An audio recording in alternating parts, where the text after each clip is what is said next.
ሰላማት አሁን ያለማንት ቪዲዮታን ከፍተኛ የሆነ የሎጂስቲክስ አቅም መገንባቱን ተመልክተናል እያለ ነው ብልጽግና። ሰራዊት ትግራይና ኢራን ፋዳክ 80 ሚሜ ተባለ ሮኬት ዲፕሎማሲያታት አሜሪካና በአስመራ ከገሹ እኔ ባንድ ጥይት ነው 4 ቦታ ተመተው የፕራዛቱ ዘሎም ናይ ጽምዶ አጽዋር ይሄን ያል ዘመን ጥያቄ መሆን ያለበት የኤርትራ ህዝብ ኮምፕሌን እያደረገ እየኖረ አይደል? ፌደራል መንግስት አብ መቀለሐዊ ዓበይቲ ከተማታት ትግራይ ኤርትራን መጥቃዕት ድሮንን ነፈርትን ክነካይዲና ክብል አፍሊጡላ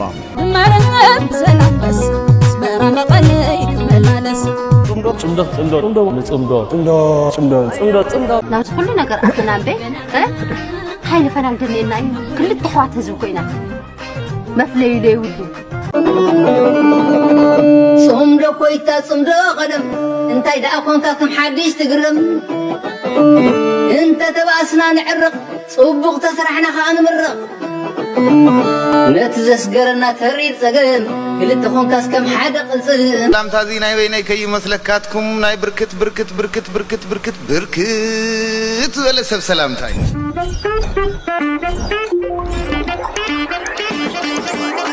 إذا جاز حدش نحر حلكم لما خلص سبسكرايب غيركم بمقطع إذا فيديو زرما لايك غيركم كلكم لايك غيركم كتعطينا تمحصنكم سلام سلام أنا يوردل سلام أوني حنن بعلمه سلام يوردل هاجرنا سلام انتقينا علم بعلمه نحنا نقصن من أسي يقصن عديتا نقصن أبوتا تقصن إزقابير أملاق بعلمه محرته وردل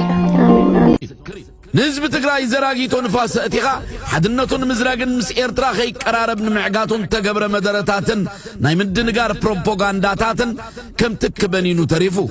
صمدو زاقيت ماندم كتنكفو بزيك الدرجة عريقو يركب تقارو خابرون كلو انتاي كم زقبرون محزنة تزبي إيرتران تقرأين النعمو غخيدن كلو سرعات بلتقنا خاب سروخم زنقانا قرينا اللونا وان تسقم مفرارة ديو حزب إيرترا أب وان انكحو حزب تقراي ناي متكل محزاب ممخان وغن النوتو بقل تاريو أب كان متاريخ دويلو ركب حزب إيرترا تقراي لو متجمر حدش موزي كونن مدققاف ناي زغلت حزبي زي كم تقالي أم زبلوه كم ناي تسألائي فتاويي وزبل التحساس بازنا قلونا يكونن حزب إيرترا تقراين حباراو تاريخ ناي قال ستمكرو زلوهم حزب تاتم ኃይለኛ ፖለቲከኛ ነው ኢሳያስ መውደድ መጥላት ይችላል የሚያክለው ግን ምክንያቱም የኤርትራ ህዝብ አንድ ቀን ኮምፕሌን ሳያረግ እንዴት ሊኖር ቻለ? ይሄን ያል ዘመን ጥያቄ መሆን ያለበት የኤርትራ ህዝብ ኮምፕሌን እያደረገ እየኖረ አይደል? ውጪ ያለው ኮምፕሌን ያደርጋል እንደዚህ አልሰለጠንም ምናምን ይላል ብልጭልጭ ነገር ሊያታለን ይችላል። በኤርትራዊነቱ ግን በዘረኝነት የተጣላ አንድም ኤርትራ ታመጣ ከ9 በላይ ብሄር እንዳለ ነው የነገሩኝ ኤርትራውያን በፊት አንዳቸውም በዘር የሚባላ ኤርትራዊ አታመጣ። ስሜ ረመዳን ሙሉ ባላለው የመጣሁት ከጅማ ዞን የውጊያ ሁኔታ በጣም ከባድ ነው። ከዛኛ ለመዋጋት ገብተን ነበር በዚህ ጋር ማለት ነው። ለመዋጋት ስንገባ ያው ያሰምነው ከዚህ የናንተ ሰራዊት ትንሽ እንዳለ ነበር የተነገረን። መተን ስናይ ግን በጣም ከባድ ነበር ውጊያው ማለት የናንተ ሰራዊትም ብዙ ነበር ከቦን ነው ያለ ወዴትም መንቀሳቀስ አልቻልንም እኛ ለዛው ጋው በጣም ከባድ ነው። ብዙ ሰራዊታችንን እዛ ጋር ጨርሶ ነው ያለ። አምስላ ከዚያ ከራስ ብራን ይባላል የወለጋ ልጅ ነኝ እኔ ባንድ ጥይት ነው 4 ቦታ ተመተው ባንድ በዚህ ገባ በዚህ ወጣ በዚህ ወጣ ተመልሶ በዚህ ወጣ እዛ ያው ማራሴ ስሜ ሻምበል ደሳለኝ ቦልካ እባላለሁ የመጣሁበት ከደቡብ ኢትዮጵያ ሲዳማ እኔ እዛ ቆሜ ያለው ያው በዚህም ሲሄድ ሁሉም በዚህም ተከብቤ ነው ያለው እዛ በኋላ አምጣሉኝ ያዙኝ መጥተው ከያዙኝ በኋላ እኔ ከገደሉ ከመተኝም የምትን ብዬ ነው በቃ ግን ያደረጉኝ ነገር አይሰማራ ከእጅ ስታለኝ እጅ ሰጠውኝ ከዛ በኋላ እናንተ ሰራዊትም ተንከባከበም በቃ ውሃ ምናምን ጠምቶን ነበር የሰው ቤት ወደዛ ነበር ከዛ አውጥቶ ሰጠን የራሱን ኮሽሮ ነው ሲያወጣ ነበር አውጥቶ ሲሰጠኝ ነበር ማለት ነው እና በእናንተ በኩል እንከባከብ ያለ ማለት ፈልጌ ምንም አላሉኝም ምናምን እኔ ሸት ውስጥ ማለት ተደብቀ ነበር ከዛ ወጣ በቃና ምንም አይደለም አሉኝ ከዛ እኔም ከናንተ ጋር ወጣ ምንም የተለየ ነገር የለም ግን አሁን ታሰረልኝም ነበር ታሰረልኝ ሕክምና አገኘሁ በቃ ወደ እናንተ ከመጣ በኋላ እርዳታ እየተደረገልኝ ነው እንጂ ሌላ ነገር የለም ገደሉኝ ከዛ በኋላም ያደረገው ስለሌለ ያመሰግናቸዋል። ከዛ መጥቶ እኔ ላይ ቆሙና ናለ ወጣና አቀባበሉ የትግራይ ሰራዊት በጣም ከምንም በላይ ወሬ ከማወሩ በላይ ደስ ብሎኛል ማለት ነው። እዚህ ይሄንን ቀን በማየት የራሱ እዛ ከኔ ጋር የሞቱት አለ ዛሬ ይሄንን ቀን ቢያዩ ራሱ ደስተኛ ነኝ እኔ እንዳየው ማለት ነው። አዎ በመስራፌን ፈጣሪን አመሰግናለሁ። ያው ደግሞ መንግስት ያለውን ነገር ደግሞ በእርቅ ቢፈታው ደስ ይለኛል። ያው ሀገሪቱን እየመራ ያለ በመንግስት በሱ በኩል ማለት ነው። ይሄን ነገር ሰላም ቢወርድ እርቅ ቢፈጽም ደስ ይለኛል። ሰላም እንዲመጣ ነው እንጂ ሌላ ነገር የለም። እንደ ሰላም ምንም ነገር የለምና ከዚህ ወገንም ከዛ ወገንም ሰላም ቢወርድ ነው። ከዛ አንፃር ችግር አለ፣ በየቦታ ራብ አለ፣ ድርቅ አለ። ይሄ ባለበት ላይ ደግሞ በዛው ተጨማሪ ጦርነት በየቦታ ሲኖር ሀገሪቷ ላይ ውድቀት እንደሆነ ይታወቃል። ይሄ ውድመት ነው እንጂ የሰው ኪሳራ፣ የንብረት ኪሳራ፣ የኢኮኖሚ ኪሳራ አገሪቷ ወደ ውድቀት የሚያስገባ ነው እንጂ ወደ ጥሩ ደረጃ የሚወስድ አስተሳሰብ የለም ማለት ነው። ምናልባት አብይ ወደ ስልጣን ከመጣ በኋላ ነው እንደዚህ ድሕርቲ ኣብ ዝቕንያት ዝተረኣየ ከቢድ ወተሃደራዊ ምዕባለ ሕወሓት ህፁፅን ዕፁን ኣኼባ ከም ዘካየደ ተፈሊጡ ዋና ኣዛዚ ሰራዊት ትግራይ ኣርሚ 70 ጀነራል ሙዘይ መኮነን በጎኑ ንሓድሽ መጥቃዕቲ ዝምልከት መግለፂ ሂቡላ። ብካልእ ወገን ድማ ፌደራል መንግስቲ ኣብ መቐለ ሓዊሱ ዓበይቲ ከተማታት ትግራይን ኤርትራን መጥቃዕቲ ድሮንን ነፈርትን ክነካይድ ኢና ክብል ኣፍሊጡላ። ብዕለት 25 ሓምለ 2018 ዓ.ም ኣብ መንጎ ላዕለዎት ኣመራርሓን ኣባላት ዲያስፖራን ዝተኻየደ ናይ ሓባር ብዙም ዘተ ብዝተፈላለዩ እዋናዊ ጉዳያት ብምዝታይን ከም ዝተዛዘመ ተገሊጹ። ኣብቲ ኣኼባ ዶክተር ኣዲስ ኣለም ባሌማ፣ ኣይተ ዶሮስ ጎዶም፣ ኣይተ ተወልደ፣ ዶክተር ኣብርሃም ሓጎስን ተገዳላይ ሙሉእ ሰንደቅን ዝኣመሰሉ ላዕለዎት ኣመራርሓን ብዝሕ ዝበሉ ኣባላት ዲያስፖራን ተሳቲፎም። ዶክተር ኣዲስ ኣለም ባሌማ ብዝሃቦ መብርሂ ኣብ ቤት ምክሪ ሰኔት ኣሜሪካ ብዛዕባ ኣብ ሱዳን ዝርከቡ ሰራዊት 70 ኣርሚ 13 ብዝምልከት ዝረቐቐ ሕጊ ባሉታ ከይጸልዎ ብመሰረት ዲያስፖራ ዘድሊ ቃልሲ ክገብር ከም ዘሎ ገንዚቦም። ኣብቲ ዘተ ተገዳላይ ሙሉእ ሰንደቅ ኣብ ልዕሊ ኣብ ትግራይ ዝግበር ዘሎ ግፋታት ብግልፂ ቅሬታ ክሕተተሎ ንዝብል ዘቕረቦ ሕቶ ዶክተር ኣዲስ ኣለም ባሌማ እዚ ናይ ህልውና ጉዳይ ብምዃኑ ጠጠው ዝብል ገፋ የለን፣ እዚ ተመክሮ እዚ ኣብ ከም ሩስያን ኣሜሪካን ዝኣመሰለ ዓበይቲ ሃገራት እውን ዝተረኣዩ ብምባል ምላሽ ኣቕሪቡ። እቶም ገለ ተሳተፍቲ ዲያስፖራ ድማ ብዝተፈላለዩ ፖለቲካውን ኣጠቃቅማ ማሕበራዊ ሚድያን ዲሞክራሲን ዝምልከት ዝተፈላለዩ ርእቶታት ኣቕሪቦም ኣለዉ። ካብኣቶም ንመኸተ ትግራይ ዝቃወሙ ወገናት ኣብ ውሽጢ ትግራይ ዘሎ ንብረቶም ተወሪሱን ተሸይጡ ንመኸተ ክውዕል ከም ዘሎ ኣብ ትግራይ ኮይኖም ንገለ ሚድያታት ሮማናት ኦንላይን፣ ኮርነር ሚድያን ቲቢኤስ ቲቪን ዝድግፉ ወገናት ስጉምቲ ክውሰደሎምን ኣብዚ ሕዚ እዋን ዲሞክራሲ ከም ዘይድልን ሚድያታት ሓበሬታ ብምብፃሕ ድንጉያ ስለ ዘለዋ ሰሙናዊ ሓበሬታ ክወሃብ ከም ዘለዎ ዝብሉ ርእቶታት ይርከብዎም። ሓላፊ ጉዳያት ኮሙኒኬሽን ትግራይ ዶክተር ኣብርሃም ሓጎስ ኣብ ዝሃቦ ምላሽ ሓድነት ዲያስፖራ ብምክንያት እቲ ዝነበረ ግዜያዊ ምምሕዳር ተበቲኑ ከም ዘሎ ብምጥቃስ ኣብ ሚድያ ዘሎ ናይ ሳተላይት ጃሚንግ ፀገም ንምፍታሕ ሚድያ ትግራይ ምስ ናይ ደገ ዲያስፖራ ሚድያታት ኣዋዲድካ ናይ ምስራሕ ትልሚ ከም ዘሎ መልኪቱም። ብተወሳኺ ብዛዕባ ወተሃደራዊ ኩነታት እንትገልጽ ናይ ሸረሪና ውግእ ብዓብዪ ሓይሊ ከቢድ ብረትን ብዝሕ ዝበለ ሰብኣዊ ሓይልን ዝተደገፈ ከም ዝነበረ ንግዜ ግን ጠጠው ኢሉ ከም ዘሎን ሓቢሩ። ኣብ ወንበር ፖለቲካዊ ፓርቲ ዓሲምባ ኣይተ ዶሮስ ጎዶም በጎኑ ሻላቲ ዝተገብረ ጽምዶን ስሙር ምንቅስቃስን እንድሒና ኣለና ናይ ሓባር ጸላይ ስለ ዘለና ድማ ክነጥፎ ኢና ብምባል ሓድነት ክጠናኽረ ተዛሪቡ። እቲ ኣኼባ ብኣባል ዲያስፖራ ኣረጋይ ሽሙየ ጽባሃ ብዝቐረበን ምኸተ ዘድሊ ገንዘባዊ ሓገዝ ይገበር ዝብል ናይ መዛዘም ርእቶን ተዛዚሙላ። ብኻልእ ወገን ድማ ፌደራል መንግስቲ ኣብ መቐለ ሓዊሱ ዓበይቲ ከተማታት ትግራይን ኤርትራን መጥቃዕቲ ድሮንን ነፈርትን ክነካይድና ክብል ኣፍሊጡላ። ዋና መጋበሪ ኣብዪ ኣሕመድ ዝኾነ ጀነራል ባጫ ደበልየ ምስ ቢቢሲ ኣብ ዘካየዶ ቃለ መሕተት ውግእ እንተዳኣ ጀሚሩ ግንባርን ደጀንን ዝበሃለ ይክልን ክብል ዝሃቦ ወተሃደራዊ ትንተና ኣብ ዝዋን ዘሎ ጂኦፖለቲካዊ ርክባትን ቴክኖሎጂን ቀርኒ ኣፍሪካ ንባህሪ ውግእ ሙሉእ ብምሉእ ከም ዝቕይሮ ዘመላኽት እዩ። ኣብ ዝሓለፈ ዘመናት ንኣብነት ኣብ ናይ 1998 2000 ውግእ ኤርትራን ኢትዮጵያን ውግእ ኣብ ሓደ ፍሉጥ ቦታ ወይ መስመር ግንባር ጥራይ ዝካየድ ነይሩ። ህዝቢ ንድሕሪት ኮይኑ ስንቂ ዘዳለወሉ ቦታ ደጀን ይበሃል ነይሩ። ሕዚ ግን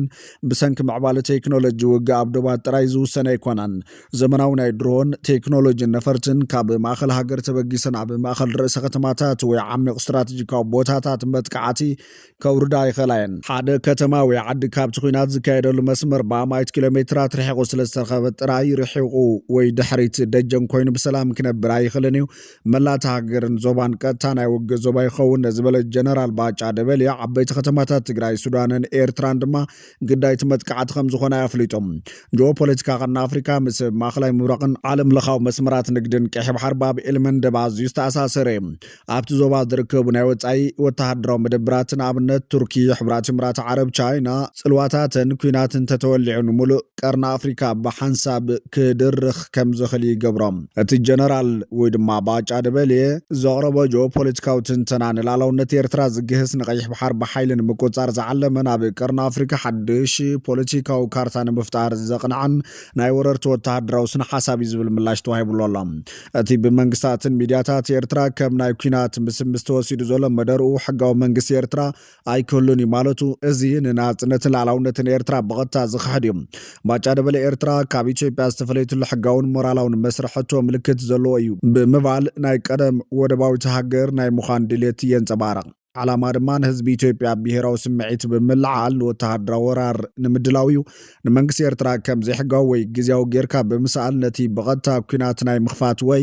ላዕላውነት ሃገር ናይ ምፍራስ ስትራቴጂ ባይታ የጣጥሐሎም ግንባር ደጀንን ዝበሃለ ክህሉን ዝብል ዘረባ ጀነራል ባጫ ደበል ኣብ ልሙድ ኩናት ወይ ድማ ግንባር ቦታው ግን ደጀንን ድሕሪ ዘሎ ሓገዝ ተባሂሉ ዝፍለጥ ኮይኑ ግንባር ደጀንን ኣይክህሉን ማለት ግን እቲ ዝመጽእ ኩናት ናይ ሓደ መዓልቲ ወይ ናይ ዶብ ኩናት ከም ዘይኮነ ይነጽር እቲ ውግእ ብድሮናት ብናይ ሓሶት ወረታትን ብናይ ውሽጢ ዓዲ ሓይልታትን ተደጊፉ ኣብ ሓደዋን ኣብ ኩሉ ክፋል ኤርትራ ካብ ገማግም ባሕር ክሳብ ከተማታት ውሽጢ ዓዲ ዝካየድ ዕናው ኩናት ክኸውን ከም ዝኽእል የነጺሮም ጂኦፖለቲካን ጂኦግራፍን ቀርና አፍሪካ ክቕየር ዝብል ዘረባ ባጫ ነቲ ድሕሪ ናጽነት ኤርትራ ዝተፈጠረ ዶባትን ናይ ቀይሕ ባሕር ዋንነትን ብሓይሊ ምቕያር ማለት እንትኾን ኢትዮጵያን ወደብ ዓሰብ ብዘይሕጋዊ መንገዲ ዝተወሰደት እያ ብምባል ንምምላሳን ኣብ ቀይሕ ባሕር ስልጣን ንምሓዝን ዘለዋ ስትራቴጂካዊ ባህጊ ዘንጸባርቕ ኮይኖሎም እዚ ዘረባ ናይ ባጫ ደበል ሰላማዊ ዲፕሎማሲያዊ ዘተ ዘይኮነ ብሓይሊ ብረት ሓዳሽ ቀርና አፍሪካ ናይ ምፍጣርን ኤርትራ ከም ሃገር ናይ ምጥፋእ ድሌት ዘለዎ ናይ ኩናት ጎስጓስ ኮይኑ ወገን ኤርትራ ዝመደረዚ ውዱቕ ታሪክ ዘይፈልጥን ንቐጠናዊ ርግኣት ብከቢድ ዝፈታተን ሓደገኛ ወተሃደራዊ ምፍርራሕን ተባሂሉ ተኾኒኖሎም ጠቕላላ ትርጉሙ ጀነራል ባጫ ደበል ከጠንቅቕ ዝደልየሉ ጉዳይ ኣብ ዘመን ዚ ኣብ ቀርና አፍሪካ ዝለዓል ዝኾነ ይኹን ኩናት ንኹሉ ሰብ ንኹለን ከተማታትን ንመላእ ዞባን ብማዕረ ዘጥቅዕ እምበር ኣብ ዶብ ጥራይ ተወሲኑ ዝተረፍ ናይ ርሑቕ ኩናት ከም ዘይኮነ ንምግላጽ እዩ እዚ ምዕባለታት ኣብ ዘለሉ ዋና ኣዛዝ ሰራዊት ትግራይ ኣርሚ 7 ጀነራል ሙዜ መኮነን ቦጎንን ሓድሽ መጥቃዕቲ ዝምልከት መግለጺ ሂብሎም ኣዛዝ ኣርሚ 7 ጀነራል ሙዜ መኮነን ዓጽፈታዊ መጥቃዕቲ ምጅማሮም ቃልሶም ከም ዝቕጽልን ኣውጅም ኣዛዝ ኣርሚ 7 ጀነራል ሙዜ መኮነን ንህዝቢ ትግራይ ኣብ ዘመሓላለፎ ሰበር መልእኽቲ ን5 ዓመታት ኣብ በረኻታት ሱዳን ሸረሪናን በረኸትን ብሰላማዊ መንገዲ መፍትሒ ንምርካብ ብትዕግስቲ ድሕሪ ምጽባዮም ድሕሪ ሕዚ ግን ብምኽንያት እቲ ዝተፈላለዩ ወገናት ዝጀመርዎ መጥቃዕቲ ምምላስ ምጅማሮም ብምግላጽ መሬት ትግራይ ሓራግ ክሳብ ዘይወፀት ቃልሶም ከም ዘይቋርጽን ህዝቢ ክቐስንን ሓቢሩሎም አዲስ ወረደ እንደዚህ ነው በሌላ የሥራ ዘርፍ ነው የመጣው አሁን የሰራዊት አዛዥ ነው የተባለው በኢትዮጵያ ኤርትራ ጦርነት እኔ ቡሬ ነው የነበርኩ ቡሬ ለኔ የተሰጠኝ ግዳጅ ከኔ ፊት ለፊት ያለው የኤርትራ ሰራዊት ክፍለ ጦሮች 8 ነበሩ 525ኛን ጨምሮ ማለት ነው ለኔ የተሰጠኝ ግዳጅ በዛ በኩል ማጥቃት ስለማንችል ይሄን 8 ክፍለ ጦር ለ3 ቀን ማቆየት ነው እኔ ያስኩት ደግሞ አንድ ክፍለ ጦርና አንድ ብርጌድ ነው እዛ 8 ክፍለ ጦር ነው ያለው ልባር አሁን እንግዲህ ይመስለኛል ያኔ እንደምናየው የኤርትራ መንግስት ዋና ማጥቂያ አቅጣጫው በቡሬ በኩል ነው የሚል አስተሳሰብ ይዞ ሊሆን ይችላል ያን ሰራዊት 3 ቀን አስቆይቻለሁ ነው ከዛ በኋላ በዛ በኩል ውጊያ አልተደረገምና እሱ በአዛዥነት መጣ በአዛዥነት ከዘራያ እንዲያሽከረከረ መጣና ጦርነት ጀመረ ተጨፈጨፈ አንድም ቦታ ፈቀቅ ማድረግ አልቻለም አንድ ክፍለ ጦር ያመጣል ያስገባል ይጨፈጨፋል ሌላ ክፍለ ጦር ያመጣል ያስገባል ይጨፈጨፋል እሱ በኔ ላይ ነው መጣለ ባርገኔ አዛዥ አይደል እና እኔ ለምን አዛዥ አልሆንኩም የሚል ኮምፕሌን ለማቅረብ አይደለም ምክንያቱም በዛ በኩል ጦርነትም አያስፈልግም ለምንድነው ምንዋጋ ሊገባኝ አልቻለም እሱ አዛዥ ሆኖ እንዲዋጋ መጥቷል ተጨፋጨፍን ከዛ በኋላ ሰላም ማስከበር ገባ የኛና የኤርትራኖች ሬሳችንን ሳናነሳ ነው የወጣ ነው አንደኛ ይሄ ነው ሁለተኛ ከዚህ በፊት አይጋ የሚባል ውጊያ ነበር ለምሳሌ የዚህ ባድመ የተለቀቀበት ጊዜ የባድመ ውጊያ ባድመ ተለቀቀና ባድመ ሲለቀቅ ጻርቃን በአይጋ ወይም ደግሞ በዚህ በዛላምበሳ በኩል የ20ኛ ክፍለ ጦር አዛዥ አሁን የአርሚ 4 አዛዥ ተክላይ ሸብር የሚባል ወይም ወዳ ሸብር የሚባል ሰው ነው እሱ ነው እየመራ የነበረው እና እሱ በሚመራበት ጊዜ ትዕዛዝ ተሰጥቶ በአይጋ በኩል እንዲገባ ተደረገ። እንደ ቄራ ከብት ነው የገባ ነው። ታንኩን ለገበያ እንደሚሄድ በጎች ነው የነዳው። ከባድመ ከተያዘ በኋላ ጻርቃን እዛ ኃይል ስቦ በዚህ በኩልም እንዲገባ ተደረገ። ቄራ ገባን፣ ተጨፈጨፈና ተመለሰ የኛ ሰራዊት። ከዛ በኋላ ይሄ ተክለ አሸብር የሚባለው ጣዕሚ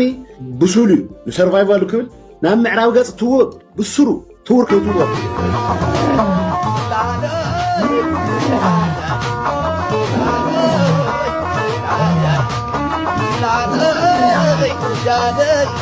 هراي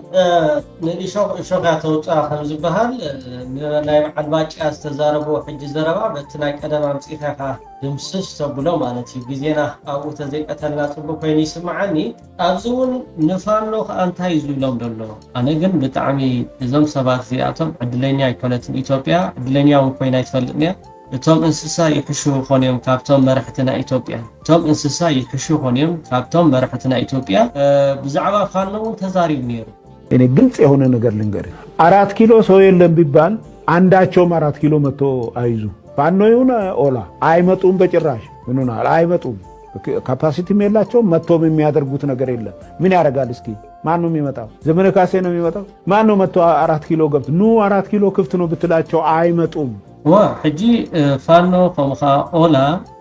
التخوناتات يردوهم مالهم يدفعوهم سلازلو سعرت انداغاطوهم يخيد سلازلو لحزب ኢትዮጵያ እንታይም ብሎ ዘሎ ፋኖ ና4 ኪሎ ተቋጣጢሩ اولا ና4 ኪሎ ተቋጣጢሩ ብቃዓት ዝባሃል ይብሎም ለስኻ ከማን ብቃዓት ሃሊክ بعد زمن كاسي بقعات بهالي يقولون سلازي ولا نعو تويلكامو كاتو ايكونيم ايدلينيم يزبدلو إذا أنت ين حزب إثيوبيا نحناينا نحشكا نحناينا مس عالم نرخبك ساتهم ترجم يقولون واقع يقولون من سلازي كاتو مخانو 4 كيلو جن يزاربان كابتا عباي نتبي 4 كيلو كاتو مخانو تأمين له كاتو 4 كيلو قبت نو 4 كيلو كفتنو بتلاچو አይመጡም። ስለዚህ ይሄ ይቅር በቃ ገንዘብ ከፈለጉ ከመንግስት ጋር ተደራድሮ ይስጣቸው። መንግስት ገንዘብ ከሆነ የሚፈልጉት አለበለዚያ ዋህድን ታዩ በቃ ከአቶ ሙኻኑ ተረዲዮም ስለዘሎ በገንዘብ ወድ ገንዘብ ገርና ንሓባቡን ገንዘብ ንሳማማ ገንዘብ ክንህቦም ንፋኖ ወላ ገንዘብ ክንህቦም በቃ ስለምታ ገንዘብ ትህቦም እንደሕርዳ ብቅዓት ዘይብሎ ወይ ከዓቅሚ ዘይብሎ እንደሕርዳ ኮይኖ ገንዘብ ዘውህብ ይብልካ ገንዘብ ዘውህብ ይብልካ ንምንታይ ኻ ገንዘብ ክትቦም ንዝብል ሕቶውን ንዝ ዝተረዶ ወይ ካልቲ ሰማዓዩ ከምዚ ካብኡ ለላዕሊ ደሓስብ ኣይመስሎን ትድንቁርና ኮሲ ይጸገሞ ንኦላ ንፋኖን ገንዘብ ንሃቦም በቃ ገንዘብ ሂብና ንዑ ከፈሉን ወሎም ዝብል አዛራርባ ከምዛ አይነት ተሰሚዒ ፈለጥ በቃ ገንዘብ ከፈለጉ ከመንግስት ጋር ተደራድሮ ይስጣቸው። መንግስት ገንዘብ ከሆነ የሚፈልጉት አለበለዚያ የህዝብ ጥያቄ መመለስ ከሆነ የህዝቡ ተውኝ አለኮ በምርጫው ይተውት፣ ሰላም እናምጣ። هراي كبرات تخاطاتي بتعمي فصام ጉዳያት ኤምባሲ ኤርትራ ኣብ ኢትዮጵያ ቢንያም በርሀ በጣም ደስ ተብል ጽሕፍቲ ነዚ ዒሸል ወልዓ በሻሻ መልሲ ይብወሎ ታመልሲ ኸኣ በጣም ደስ ተብል ያ ናብ ዝሓለፈ ናይ ትማል መደና ከም ዝተኸታተልኩሞ ብዛዕባ ባሮንቱ ብዛዕባ በረከምዩ ስርን ጌተቤታረት ማለት ኢትዮጵያዊት ከውሳይም ቤኩ ኢመላ ጃስ ኢትዮጵያ ወሊን አብሶም መንዶርሞት ሊሱማ ፍርቅቱማ ለፍታይሳ ኩትረኩኒ ወልሲ መተሞ ወልኢት ሞቲን ባህር ነጋሽ ቡልችሱን ዶሪ ደማ ኦሮሞ ኤርትራ ኬሰት መጋሊ ጉዶ ተኩ መቃንሼ ባሬንቱ ዋይ ቦርናፍ ባሬንቱ ማል ቤኩፍ መቃሞግ ጋሰኒ بحجر زبالة إيرتراس نا أروما يعيزولا دولو بورونا إلكا بارونتو تبيل بورونا إلكاس بارونتو كم أول نتي بحر نجاح زبال عليتنا أروما بمدباري خبط صفتينو زغاء لتي زلو أبايتا سعرت زقاط موزلو دقاوي نمسار كم أول نهزبي نمدنقار كم أول هزب أروما أوخ عقب سلازدالي زيركا بقى تهزبي محارات تهزبي تقراي فانفينو كم أول قربتي أروما يدقفوهم خدقفوه خدلوغن بتماعتهم بتقم سلازخونو نعاتهم نمدنقار حجي كم زعين الزربا له أروما قامقا مالتي ቢንያም በርሀ ጽሒፉሉ ዘሎ ከዓ ብጣዕሚ ኣዝያ ደስ ተብል ዘ ኔም ኦፍ ኤሪትሪያ ዲራይቭድ ፍሮም ዘ ሬድ ሲ ካብ ናይ ግሪክ ይመፂ ነው እቲ ሬድ ሲ ከምኡን ኤርትራ ገለ ዝብል ካብ ወርድ ናይ ግሪክ እዮም ሕጂ ስለምንታይ ንሳቶም ከምታ ናይ ባሮንቱ ማለት እያ ትኾን ደላ ቦረና ኢሉ ባሮንቱ ኢሉ ኣሎ ብጣዕሚ ኣዝያ ፅፍፍቲ ቃል እዩ ኣሸንቲ ግሪክ ካብ ግሪክ ዝመፀ ናይ ላቲን ኤርትራ እንታይ ከም ትበሃል ዝነበረት ሽማ ማለት እዩ እቲ ዝሃብዋ ሽም ግሪካውያን ምዃኖም ስለዚ እቲ ሽም እንድሕር ዳ ንሳቶም ሂቦማስ ኤርትራስ ናትና ክብሉ ይኽእሉ ዶ ዝብል እዩ ሽም ስለዝሃብካ ንሓደ ቦታ ናተይ ክትብሎ ይትኽእል ኢኻ እሱ እዩ ከዓ እቲ ሓቂ ማለት እዩ እዚ ግን ሰብ ክትብሎ እውን የጠራጥረካ እዩ ከምዚ ዓይነት ሰብ ከም ኣብይ ኣሕመድ ደንቆሮ ሰብ የለን ደንቆሮ ናይ ደንቆሮ ዋ مجرام كا خاطر مجرام كا إثيوبيا عدلنا يكونت بايزون هذا كبرات تخطاتلتي روحات مالتي تجراي إمارات عرب كسي أقرب النوت كسفاء بزعباتي ويسترن إثيوبيا مالتي معراب تجراي زبهال أبو بتي زبي بردرلو دقفات حجزات ناي إمارات عرب أو 5 ساعات فوتي ناي RSF مالت إمارات عربين أبز قداي زفاء حوحات ويكاتي ناي تجراي زمرح زرلو كسي قبل على إمارات عرب كم زقربة أكتبينات كم RSF دعم سريع الساتف كم زرلو أبتي زحلفنا ناتهم جديد أو مجلس جديد صميرا حجة أبعابيرو كسي قبل على إمارات عرب قريبة مالو زخاء متعامد سدبل صبغي أكم زخت نطفو أكم زخات واسو يتزملسه زخونا نجار في جبر كله تعبة أس أقدمك نحبرس عدم منجار زمسلو نجار يلنمو بتعامي دس دبل ናይ ኢራን ፋዳክ ዝተባሃለ ሮኬት ኣብ ኢድ ሰራዊት ትግራይ ከም ዝኣተወ ተረጋጊጹም ኣብዚ እዋን እዚ ኣብ ወታደራዊ ምዕባለታት ትግራይ ሓደ ካብቶም ዝዓበዩን ዘገርሙን ፍጻመታት ናይ ኢራን ምህርቲ ዝኾነ ፋዳክ ዝተባሃለ ሮኬት ኣብ ኢድ ተጋልቲ ትግራይ ተራእየሎም እዚ ፍጻመ እዚ ሰራዊት ትግራይ ወታደራዊ ቴክኖሎጂታት ኣጽዋራት ኣማሓይሹ ይዕጠቅ ከም ዘሎን ሞዞታት ዓቕሚ እውን ዘርኤ ኩነታት የተሰሚዑ ዘሎም መበገሲ ባህርያት እቲ ሮኬት ድሕረ ባይትኡ ወይ እውን እዚ ፋዳክ ዝተባሃለ ሮኬት ታሪኹ ካበይ ዝጅምር እዚ ፋዳክ ዝተባሃለ ሮኬት 80 ሚሊ ሜትር ሮኬት ብመሰረቱ ካብ ሩስያ S8 ዝተባሃለ ናይ ነፋሪት ሮኬት ተቀዲሑ ዝተሰርሐ ብኢራን ድማ ተማሓይሹ ዝተሰርሐ መሳርሒ ጦር ናይ ፈለማ ዕላምኡ እዚ ኣጽዋር እዚ ብተፈጥሮኡ ካብ ኣየር ናብ ምድሪ air to ground ኢሎም ጽውዕዎ ዝተኮሲ ነይሮም ኣብ ናይ ውግእ ነፋሪት ከም ሶኪ 25 ሚግ 29 ከም እውን ኣብ ናይ ውግእ ሄሊኮፕተር ትገጥሙ ምድራዊ ዕላማታት ንምውቃዕ እውን ዝሰርሕ እዩ ዓቕሚ ናይዚ ኣጽዋር እዚ ኢራን ነዚ ኣጽዋር እዚ ብምምሕያሽ ዕላማ ዘይስሕት ገይራ ሰሪሓቶም ካብ ትግራይ ግን ሕጂ ካልእ ሓዲስ ዜና የተሰሚዖም ሰራዊት ትግራይ ነዚ ኣብ ነፋሪት ኮይኑ ናብ ባይታ ዝትኮስ ኣጽዋር ብምኽፍፋት ወይ እውን ብምንቃል እቲ ሰራዊት ካብ መሬት ናብ መሬት ክትኮስ ገይሩ ድማ ሃኒጽዎሎም ናይ ኣየር ዓቕሚ ሰራዊት ትግራይ ናይ ውግእ ነፈርቲ ስለዘይብሉ ወይ እውን ሄሊኮፕተራት እውን ስለዘይውንን ነዚ ካብ ኣየር ጥራሕ ዝትኮስ ዝነበረ ሮኬት ካብ ምድሪ ናብ ምድሪ ክትኮስ ገይሩ ኣብ ትግራይ ዘሎ ኢንጂነራት ከም ዝሰርሕዎ ዜና ወጽየሎም እዚ ኣብ ቪድዮ ብግልጽ ዝወጸ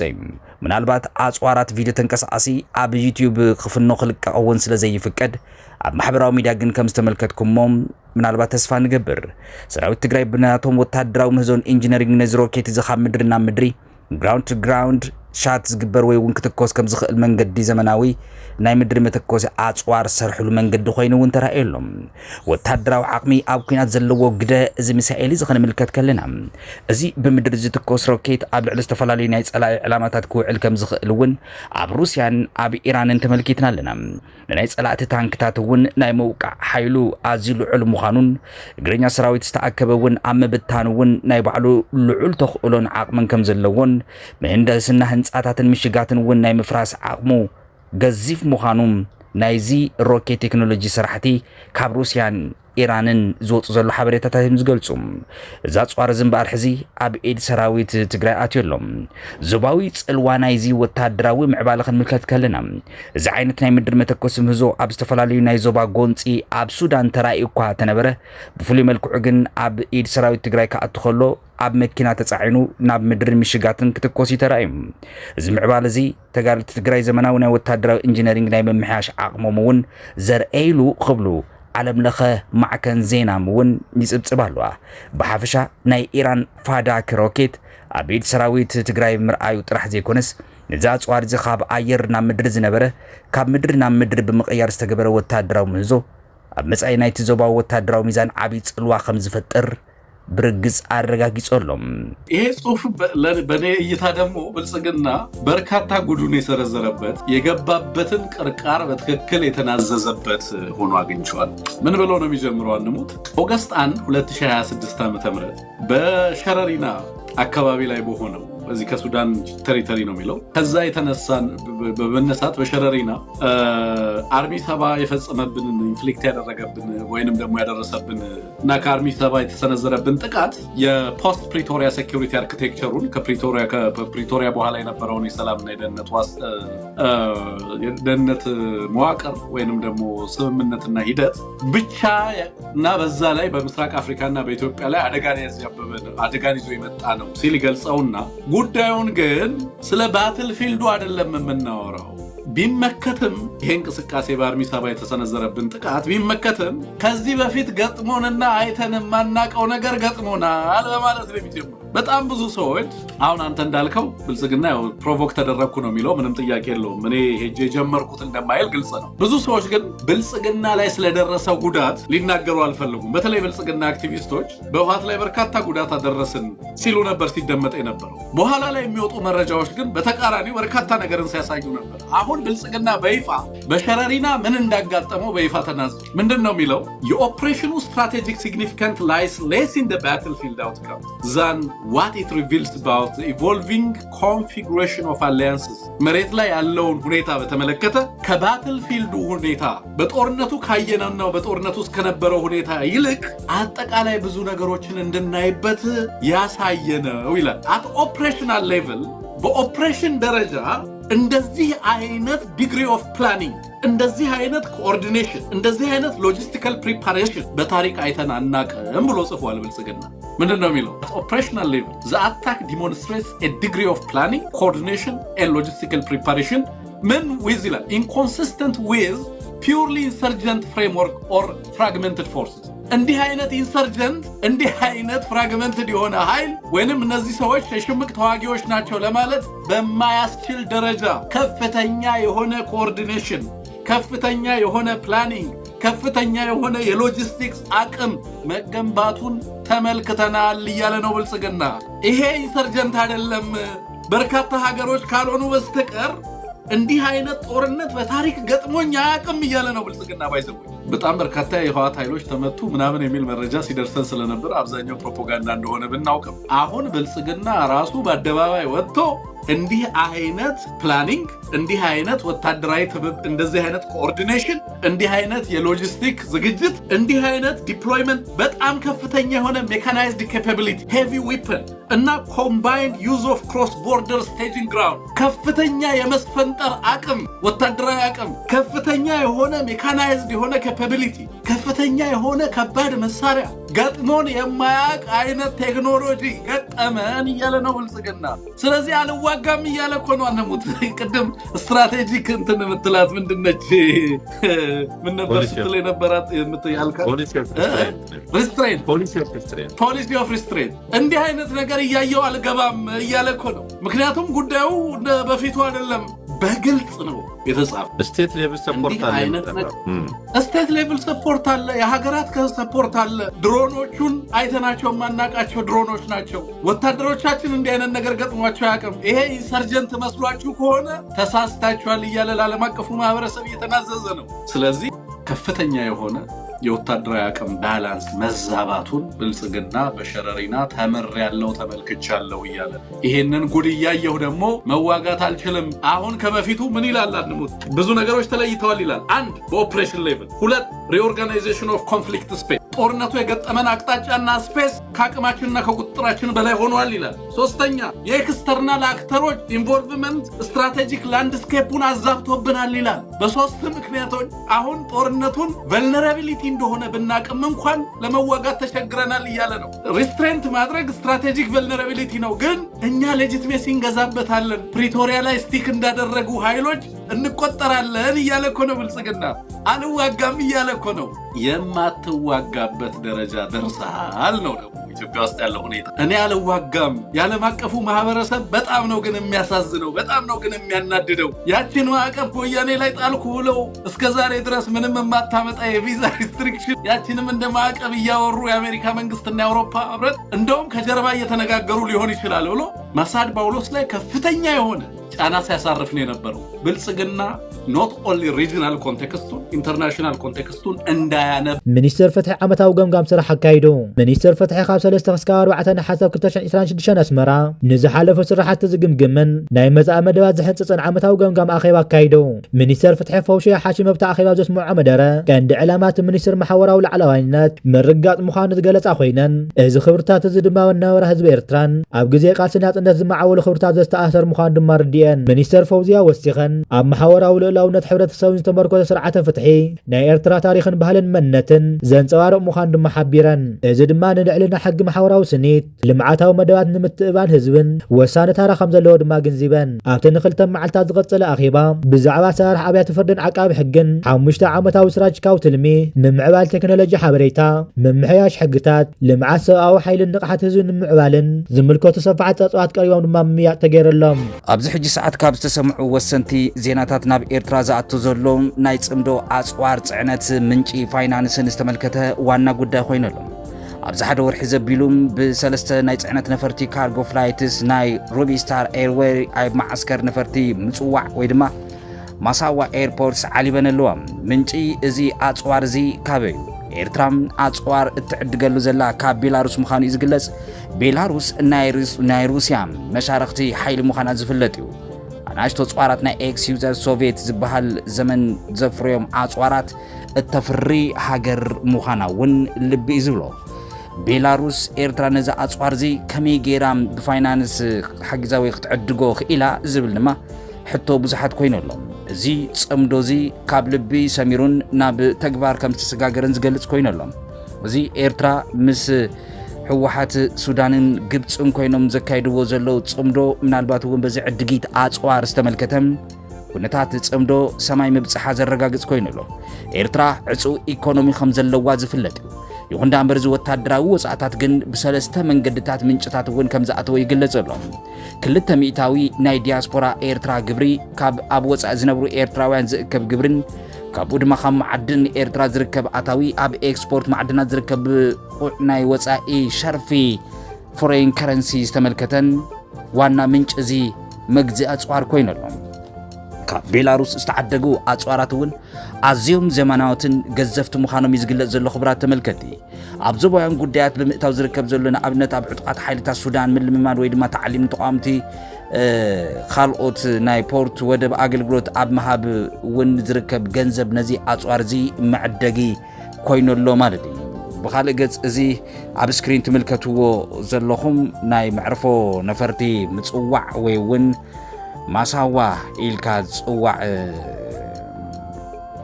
ቦታ እዩ። ተም መዕርፎ ነፈርቲ ነዚ መስል እዚ ኣብ ስክሪን ትምልከትዎ ዘለኹም እዩ። ናይ ጽምዶ ሓይልታት ገዘፍቲ ኣጽዋር ክዕጠቑ ጀሚሮም ኣለው። ትማሊ ቅድሚ ትማሊ ጉዳይ ድሮን ዝተመልከተ ክንጽብጽብ ጸሪሕና ኣለና። ዓላማ ናይቲ ኣጽዋር ምእካብ ፌደራላዊ መንግስቲ ኢትዮጵያ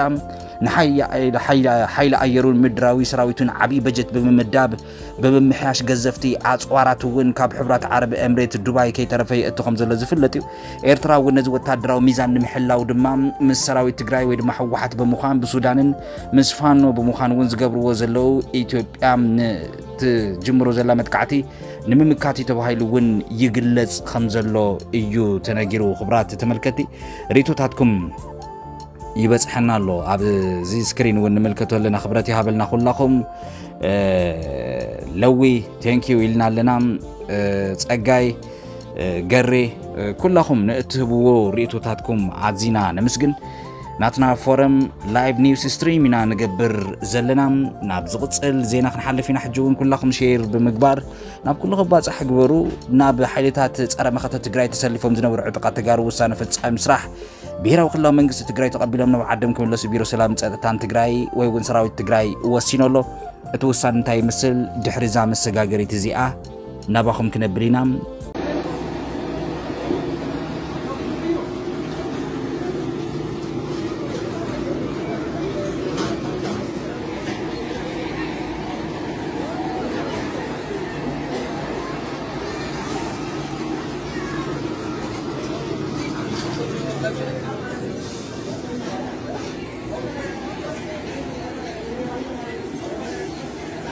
نعرة يقفوا لموتيو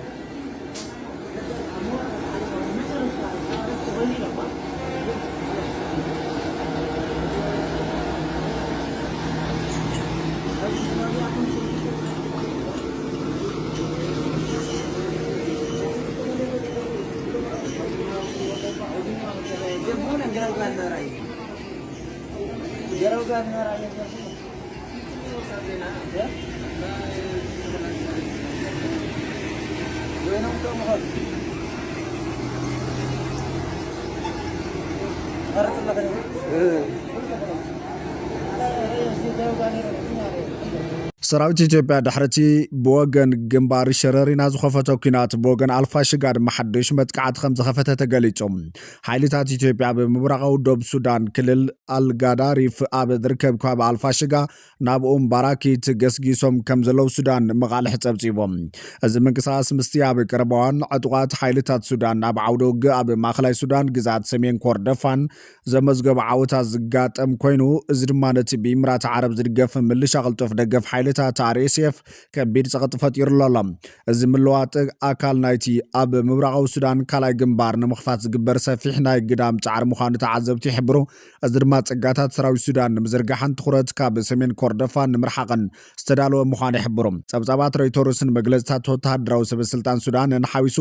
ቅድሚ ሕዚ ዝተኻየዱ ምርመራታት ዝርዝር ስግረደባዊ ሎጂስቲካዊ ደገፍ ማዓስከራት ታዕሊም ከምኡውን ካብ መሬት ኢትዮጵያ ንረብሓ RSF ዝንቀሳቐሱ ትካላት ምውቃዕ ሰብኣልቦ ነፈርት እንደዝሓወሰ ኢትዮጵያ ብቀርና አፍሪካ ማእከላይ መሻርክቲ ኢምራት ዓረብ ኮይና ኢትዮጵያ ኣብ ኢምራት ዘለዋ ፋይናንሳዊ ጽጋዕተኝነት ንዓበይ ከይደሎ ኢምራት ዓረብ ንቀዳማይ ሚኒስትር አብይ አሕመድ ንመደባቱ ጽገና ንምምዋል ቢልዮናት ገንዘብ ትወላ እዚ ማለት ኢትዮጵያ ነቲ ተንተንቲ ቀለቤት ሓዊ ዝብል ስያመ ኣብ ዙርያ ሱዳን ትፈጥር በዚ ድማ ገንዘብ ኢምራት ዝቕበላ ጉራብቲ ሃገራት ኣብ ጥፋት ሱዳን አብርክቶ ይገብራለዋ ኣብ ዝበሃለለዋን ከም መጸብጻብ ሱዳናዊ መቃልሕ እንተኮይኑ እዚ ሓደሽ ምዕባለታት ኢምራት ዓረብ ሓደሽቲ ናይ ጸቕጢ ነጥብታት ንምኽፋት ንሰራዊት ሱዳን ኣብ ዝተፈላለዩ ግንባራት ንምዝርጋሕን ሓይሉ አንጻር ምልሻ ንኸዋህልልን ኣብ ጉራብቲ ሃገራት ትምርኮስ ትመስል ይብል ብኻሊእ ዜናና ድማ ኣቶ ሃብቶም ዘርኣይ ኣቦ መንበር ጸብጻብ ወሃዊ ማሕበራዊ ፎረም 2026 ኮይኖም ተመዚዞም ፕሬዚደንት ቤት ምክሪ ሰብኣዊ መሰላት ሕብራት ሃገራት ክቡር ኣቶ ሲዲ ሃቶ ንኣቶ ሃብቶም ዘርኣይ ኣቦ መንበር ጸብጻብ ወሃብን ናይቲ ኣብ 2026 ዝተኻየደ ማሕበራዊ ፎረም ገይሮም ከም ዝመዘዝዎም ድማ ተገሊጹ ኣቶ ሃብቶም ዘርኣይ ኣብ ጀኔቫ ዝርከቡ ቀዋሚ ልኡኽ ኤርትራ ግዝያዊ ጉዳይ ፈጻሚ ኮይኖም የገልግሉ ከም ዘለው ድማ ይፍለጥ እዚ ሽመት እዚ ዝመፀ ድማ ብመሰረት ብዘዋዊ ጉጅለታት ዝተኻየደ መስርሕ ሕጽያት ምቕራብ እዩ ሕዚ ከም 2013 ውን ኣይኮነን ህዝቢ ነቲ ስርዓት ብልጽግና ነዚ መሰረት ዘይብሉ ስርዓት ብልጽግና ብዝግባእ ተረዲእዎ እዩ ህዝቢ ትግራይ ብተፈጥሩ ደላይ ውግእ ኮይነ ይፈልጥ ታሪኽ ናይ ተጋሩ እንተርኢናዮ ውግእ ተበግሶ ገይሮም ኣብ ልዕሊ ዝኾነ ህዝቢ ኣካይዶም ኣይፈልጡን እቲ መለለይ ናይ ተጋሩ ግን እንታይ እዩ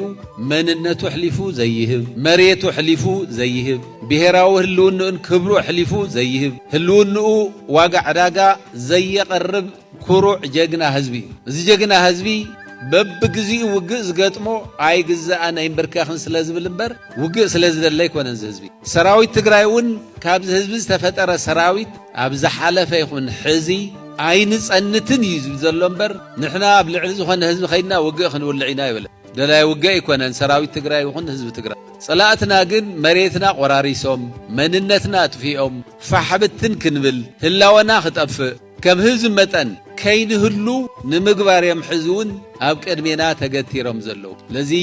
ክፍለ ሰራዊት ክንፈ ከምቲ ዝፍለጥ ናይቲ ጅግና ክንፈ ጀግንነት ናይቲ ጅግና ዋልታ ጀግንነት ናይቶም ካልኦት ሃርበኛታት ጀግንነት ብምውራስ ምስተን ዝበልናየን ፍሉይ ክብርታት ኣጠዓዒምና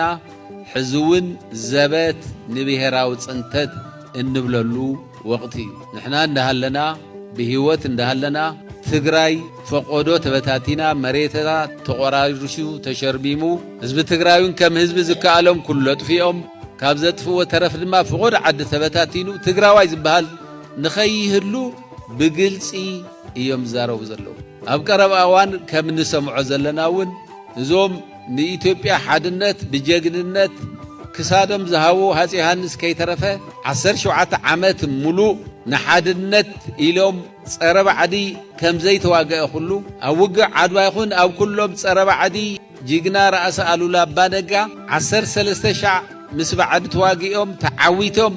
ኢትዮጵያ ትበሃል ከይትድፈር ከም ዘይገበሩ ሁሉ ቶም ጀጋኑ ዝበሃል ተጋሩ ሽሞም ንዘይምልዓል እቶም ታሪክ ዝሰርሑ ጀጋኑ ወለድና ሽሞም ንኽራኸስ ንኽጠፍእ ጠቅላይ ሚኒስትር ዝበሃል ሰብኣይ እውን ዝገብሮ ዘሎ ዕሩይ ርካሽ ፕሮፓጋንዳ እንሰምዖ ኣለና ኣብ ቀረባ እዋን እውን ህዝቢ ኣምሓራን ህዝቢ ትግራይን የጋጭ ወለይ ደኾን ኢሉ ጸላእትኹም ሰሜን እዮም ዝብል ዕሩይ ርካሽ ፕሮፓጋንዳ ኣብ ምንዛሕ ይዝርከብ ኩላትና ከም ንፈልጦ ግን ህዝቢ ኣምሓራ ኮነ ህዝቢ ትግራይ ኮነ ህዝቢ ኦሮሞ ህዝቢ ዓፋር ኮነ ህዝቢ ትግራይ መሰረታዊ ዘባኣስ ነገር የብሎም ኩሎም ዝጸልእዎ ጭቆና ኩሎም ዝጸልእዎ መግዛእቲ ስለዚ እዞም ጆኖሳይደራት ሕዚ ህዝቢ ትግራይ ንበይኑ ፈሊኻ ንምቓዕ ፈሊኻ ንምጥፋእ ዘይፍሕትርዎ ዘይጽሕትርዎ ነገር የለን ኩሉ ዝረብ ግብረ እከይ ኩሉ ይዛረብዎ ኣሎ ሓድሽ ነገር ኣይኮነን ዓላምኡ ኩለላ ዓይሎም ህዝቢ ትግራይ ንምጽናት እዩ ዝሰምዖም ህዝቢ ግን የለን ሕዚ ከም 2013 እውን ኣይኮነን ህዝቢ ነቲ ስርዓት ብልጽግና ነዚ መሰረት ዘይብሉ ስርዓት ብልጽግና ብዝግባእ ተረዲእዎ እዩ ለዚ ከምቲ ናይ ቅድሚ ሕዚ ብኣጉል ነገር ኣላዓይሉ ከም ዝጸይ ይኽእልን ሕዚ ዘለናሉ ወቕቲ ድማ በይኑ ከጽንተኩም እየ ኢሉ እንትመጸና እንተሎ ሕዚ ከምቲ ናይ ቀደም ኣይኮነን እሞ ኣባላት ክፍለ ሰራዊት ክንፈ ካልኦት ናይ ዝኮር ኣባላት ናይ 422 ኣባላት ኩልኹም ዝኾንኩም ንሕና ካብቲ ማለ ብቑዕ ትምህርቲ ወሲድና ሕዚ እውን መንነትና ሓሊፍና ንዘይመሃብ ኣብ ሙሉእ ድልውነት እንርከብ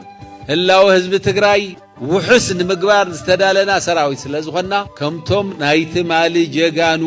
ኣያታትና ኣሕዋትና ከምኒ ክንፈ ከምኒ ዋልታ ከምኒ ሱሑል ከምኒ ሙሴ ከምኒ ገኣዚ ከምቶም ኣሽሓት ጀጋኑ ቤዛ ህዝቢ ትግራይ ዝኾኑ ንሕና እናሃለና ህዝቢ ትግራይ ኣይጸንትን ኢልና ብሙሉእ ድልውነት ቁርባት ክንከውን ጸላኢ ወራሪ እዩ ጸላኢ እንዳማቱ መሬት ደሊ እዩ ጸላኢ ህዝቢ ቀጽነት ዝመጽእ እዩ ንሕና ግን ንህልውናናን ንመሰልናን ንሓርነትናን ሉዓላዊ መሬትና ንምኽባርን በሸሓት ብሚልዮናት ዝግመት ተፈናቐላይ ንምምላስን ኣብዛ ሓላል መሬትና ጠጠው ዝበልና ተጋደልቲ ኢና እሞ ከምቶም ናይቲ ማሊ ጀጋኑ ሩህሩሃት ዴሞክራት እንብሎም ክንፈ ከምኡ ዝበለ ባህርያት ተወሪስና ዝመጸና ዘሎ ዕማም ዝመጸና ዘሎ ናይ ጽንተት ኩናት ወግድ ኢልና ብሔራዊ ህልውናና ብጅግንነት ንምምካት ቅሩባት ክንከውን ኣለና እየ ክብል ዝደለ መወዳእታ ዘለናዮ ወቕቲ ኩላህና ንፈልጦ ኢና ናይቲ ማሊ ናይቶም ስዋኣትና ጽኑዕ ቃል ኪዳን ኣለና ቃል ኪዳኖም ጽኑዕ ቃል ኪዳኖም ንህልውና ህዝቢ ትግራይ ኢሎም ዝኸፈልዎ መስዋዕቲ ድማ ማንም ኣይራኽሶን ማንም ኣይረግጾን ኣብቲ ጽኑዕ ቃል ኪዳኖም ረጊጽና ዝወሃበና ልኡኽ ኩሉ ንምፍጻም ድልዋት ክንከውን ይግበአና ክብል ይደሊ ኣብ ቀድሚያ ዘለኹም ሓደ ክንፈ ይኮነን ኣሽሓት ጀጋኑ ክንፈለኹም ኣሽሓት ሩህሩሃት ክንፈለኹም ኣሽሓት ዋልታታት ኣለኹም እሳቶም ዘም ሰባት እዚኦም ዞም ጀጋኑ እዚኦም ጉቦኦም ፈጺሞም ሓሊፎም ኣለዉ ኩል ሻዕ ሰማዕታት ክንዝክር ከለና ብፍላይ ሽሞም ክንወርስ ከለና ክፍለ ሰራዊት ክንፈ ወይ ክፍለ ሰራዊት ኣጋኣዚ ወይ ክፍለ ሰራዊት ማንጆር ትንብል ተናታቶም ባህሪ ብዝግባእ ክነንጸባረቐን ይግበአና ኣብርሓ እውን ኣብ ሓንቲ መልእኽቲ መሓላልፍሎ እታ መልእኽቲ ከዓ ብጣዕሚ ኣገዳሲ ስለ ዝኾነት እያ ኤርትራውያን እንታይ ምልከተና ተጋሩ እንታይ ምልከተና ሱዳናውያን እንታይ ምልከተና ጉዳይና ግን ንግበር እንዳበሉ ዝዛረቡ ሰባት ንዓኣቶም መልሲ ይብና ኣሎ እሞ ኣብርሓ ዝብሎ ኤርትራውያን ኣሎ ሕጂ ከመይ ዝርድኦም ኣብዚ ከቢድ ፀገም ኣለዎም ማለት እዩ ከምቲ ሓንቶ ዘልኩ ኣሕዋትካ ስለ ዝኾኑ ረጊፅካ ማይ ተሓልፍኒ ኢኻ እምበር እቲ ረዳድኦም ብጣዕሚ ዝገርመካ ኤርትራ ክትህሉ ይደልይዎ እየ ንኣፅነትን ልዕላውነትን ኤርትራ ተዓቂቡ ክነብር ይደልይዎ እየ ምስ 4 ኪሎ ዘለና ፀገም ይፈልጥዎ ባሕሪ ናፅነት ባሕሪ ናፅነት ዝበሃል እሱ ዝደለየ ውጥናት ተሻሪኽና ክንደይ ከዳዓታት ትግራይ ዝነበሩ ኣባሪርና ንህዝብን መሬትን ትግራይ ምስ ፖለቲኩ ከም መሻርክትና ኣሰሊፍና ጎረባብቲ ካልኦት ሃገራት ሆና ኣሰሊፍና ንከምዚ ዝኣመሰለ ውጥን ናይ 4 ኪሎ ዓጊትናዮ ከም ዘለና ይፈልጡ እዮም ሕጂ 4 ኪሎ ዓቕሊ ፅበት ፈንጠርጠር ክብል እንከሎ ሓደ ኤርትራዊ ከይሳተፍ ከይስዋዕ ክብሉ ከዓ ትሪኦም ማለት እዩ ኣብዚ ሕጂ እቲ ዝሕርብተካ ከመይ ከም ዝሓስብ ትርእሱ ናፅነትካን ሰላምካን ትደልዮ መንእሰይ ኤርትራ መሻርክ ተረኺቡ ንበይኑ ከይግዳዕ ኣብ ዝበሃል ሃገርን ህዝብን ይሰርሕ ከም ዘሎ እንዳረኣኻዮ መፂኻ ኢኻ እሞ ኣብቲ ናይ 0 ሰዓት ክብፅሕ እንከሎ ንመሻርክትኻ ድርብያ ቢልካ ኣሎም ትመፅእ ተኾንካ ንዓመታት ዝሰራሕካዮ ጥበብ ተፍርሶ ኣለኻ ማለት እኮ بتناصل خونا الله مالتي بتناصل لامو نخدو تخوينا كافلو مس شركነት እንታይት ሊና بتناصل እንድሕር ኮይና ክንሪኦ ኣብ ጉዳይ ትግራይ እንድሕር ዘይንደጋገፍ ኮይና ኣብ ጉዳይ ሱዳን ዘይንደጋገፍ እንተኮይና እዚ እንታይ ደሊና ራቲ ሽርክነት ካፈሉ ሃኒጽናዮ بتناصل ዳ ዘይንጽበ በቃ ጸላይ ኣብ ጾረና ክንገጥሞ ኣብ ባድመ ክንገጥሞ ኮፊልና ዘይንጽበ ኣብ ዓሰብ ክንገጥሞ ኮፊልና ዘይንጽበ ጸላ ብሱዳን ተጣዊው ኣብ ዶባት ኤርትራን ሱዳንን ክንገጥሞ ኮፊልና ዘይንጽበ እንታይ ናይ ሽርክነት ጻዕር ዘካይድ ነርና ሽርክነት ጻዕር ዘካይድና ያኮ መስዋዕትና ክውሕድ መሻርክትና ክበዝሑ ዓቕሚ ጸላይ ክንምዝሑቕ ብመሬትን ብዓቕሚ ሰብን ክንጭብጦ ኢና ክንሰርሕ ጸኒሕና እኮ እዚ ማእከል ረብሓታቱን ኤርትራ ዝገበረ ካልኦት ካ ኩሎም ተረባሕቲ ማእከልና ኻንሕና ኤርትራ ጌርና ንዛረብ ስለዚ እዚ ከምዚ ንክመጽእ ጸንሐ ሓይሊ ጸላ ፈንጠርጠር ክብል እንከሎኻ ከቃብጾ ብሓባር ይዘቃብጾ ኣብቲ ምቅባጽ ከውን ከሎ ኢድካ ሓውስ ተልካ ግን እቲ ሽርክነቱን ካፈሎም ዝህንጽ ኣይነበረካን ብተናጸል ክትመጽእ ነርካ ስለዚ ኣብቲ ርእሱኹም ይጸገም ዘሎ ሓሌት ናይ ኤርትራውያን መናእሰይ ኣይኮነን ሓሌት ኤርትራውያን መናእሰይ ምዃኒ እቲ ሽርክነት ምግባር እዩ ንኤርትራዊ መንእሰይ ከይስዋዕ እንዲኻ ተሓልየሉ ዘለኻ ኣዋልድና ኣወዳትና ክፈርዩ ክወልዱ እምበር መንጥይት ይምነየሎም ስለዚ ስለና ሓልየሎም እንታይ ክንገብር ነርና ተተባሂሉ ኢድካ ኣኪብካ ስቕበል ናብከ ከይትሕወስ ኣይኮነን ስለና ሓልየሎም መሻርክቲ ኢና ክነብዝሓሎም ነርና ጸላይ ኢና ክነውሕደሎም ነርና ንኣብነት ፀሓይ መሪራ እንተልያ ንፀሓይ ካብ ሰማይ ከተውርዳ ኣይትኽእልኒ ኢኻ ኩንነት ነቲ ፀሓይ ሚኒማይዝ ክትገብሮ ብመጠኑ ሙቆት ክትቅንስ ግን ክትጣበብ ትኽእል ኢኻ መፅለለ ትሰርሕ ገረብ ትተክል ዝተፈላለዩ ነገር ትገብር ማለት እዚ ሕጂ ንክትቅንሶ እምበር ነታ ፀሓይ ግን ከተውርዳ ኣይትኽእልኒ ኢኻ ኩንነት እዩ ስለዚ ጸላኢኻ ጸላእ ኣለካ ኩንነት ንጸላኢኻ ፈታዊኻ ክትቀይሮ ይተልና እንታይ ዳ ትገብር ዓቕምታቱ ብዓቕሚ ሰብን በተሓሳስባን ብመሬትን ትምንጥሎም ማለት ተዳኽሞ ስለዚ ሓልዮት መንእሰይ ኤርትራ ኣለካ ተኮይኑ እንታይ ካ ትገብር ጸላእቲ ተውሕደሉ መሻርክቲ ተብዝሓሉ ስለዚ ሓላይ ሰራዊት ኤርትራ ዝበሃል እንታይ ክገብር ሓጊም ከሪሙን ምስ ተጋሩ ሕዋትና ዝምድና ክንፈጥር ምስ ሱዳናውያን ሕዋትና ዝምድና ክንፈጥር ትግራይ ጸላእትና ከይጥቆምላ ሱዳን ጸላእትና ከይጥቆምላ እዚ ኣማሲኡ ንመን እዩ ንሰራዊት ኤርትራ ዓቢ ደገፍ እዩ ተጋሩ ወጉና ዘይኮኑስ ኣብ ጎንና ኮይኖም ክቃለሱ ኣለዎ ሱዳናውያን መሬቶም ናይ ጸላኢ መንጠር ክኾኑ ይብሉን እዚ ሓልዮት ንመንእሰይ ኤርትራ ኣርዑት ይቆለሉ ማለት እቲ ሓልዮት ዝበሃል ናይ ብሓቂ እዚ ካይትማውት እንተልካ ግን ዝኾነት ሃገር ጸላ ክመጻ ከሎ ናይ ግድን እያ ትስዋዕ ዝኾነት ሃገር ካይማውት ካይስዋዕ ትበሃል ሃገር የለን እዚ ሓልዮት ኣይኮነን እዚ ልኽበጣ እዩ እዚ ኣምሰሉነት እዩ እዚ ሃገር ምሻት ኩነታት ተውዳእ ኣቢልካ ግን መንእሰይካ ክዓርፍ ናብ ልምዓቱ ክምለስ ትደሊ ስለዚ ኣብቲ ተሓሳስበኹም ፀገም ኣሎ ኣብዚ ሓውና ኣወል ዘዳለዎ እዚ ኩናት ሲበርግጽ ክትመጻ ይነበራና ሃገር ማለት እዩ ዋናቱ ውልቀ ሰብ ኣይኮነን የለን ዝብል ዘሎ ከምኡ በል ተባሂሉ ይኹም ዝብል ዘሎ ንሱ ይኮነን የለም ኩናት ዝብለና ዘሎ ከምኡ ዓይነት መደብ ኣዳልይዎም ዝህብዎ ዝምልከቶም ኣካላት ኣለዉ ሕጂ እታ የለን ትበሃል ንገሊኦም ገርህታት ናይ ብሓቂ ዘየለ መሲልዎም ፀኒሑ ማለት ሕጂ ለኽትብሎም ከለካ ፀገም እዩ ንገሊኦ ዝኸውን ሕቶ ትግራይ ኮፍ ኢሉ እንከሎ የለን ከመይ ጌርካ የለን ክትብል እምበኣር እዞም ከምዚ ኣመሰልኩም ሰባት ኩሉ ግዜ ኩንነታዊ ተሓሳስባ ክትውንን ኣለኩም ኩንነታዊ ኣብቲ ናይ ብሓቂ ኩንነት ናይ ብሓቂ ዓለም ዝበሃል ኣሎ ኣብ ፅንፅዋያት ኣብ ሕልምታት ኣብ ትምኒታት ዘይኮነ ኣብቲ ናይ ብሓቂ ኢኻ ትነብር እታ ክትገብራ ትኽእል ኢኻ ትገብር ከም ኣብርሃ ከም ሓደ ኤርትራዊ ኣነ እንታይ ክትገብር ዝኽእል ተባሂሉ ንመንእሰይ ኤርትራ ዕጥቅኻ ደርብዮ ህደም ከይትስዋዕ እዚ ክኸውን ዘይክእል እዚ ሲልካ ኣምሰሉ ነቲ ሓሳቡ ፈታዊ መሲልካስ ሎቕመፅመፅ እየ ዝብሎ ኣነ እዚ እታ ክገብራ ዝኽእል ግን እንታይ መሻርክቲ ከብዝሓሉለኒ ጸላእቲ ከውሕደሉለኒ እዚኣ ኩንነት እያ ትከኣል እያ እዚኣ ማለት ትከኣል እያ ስለዚ ኣብቲ ዝከኣልን ኣብቲ ኩንነትን ጥራሕ ግዜ ከጥፍእ ዝኽእል ሕጂ ከምዚ ዓይነት ስነእምሮ ክህልወና ኣለዎ ኣቐዲምካ ማለት ባርያሲ ሓጋዚኣ እንተ ረኣየሲ ኩርን ዓይዳ ተሓብእ ይበሃል እዚ እንታይ ማለት እዩ ወዮ ሎሚ መሻርክቲ ምስ ረኸብካ ንበይንኻ እኳ ዕጥቅኻ ዘይፈታሕካ ንበይንኻ እኳ መሪርን ዘይበልካ ንበይንኻ እኳ ሳይ ዘይገርካስ ሎሚ ምስ ደልደልካ መሻርክቲ ምስ በዛሕካ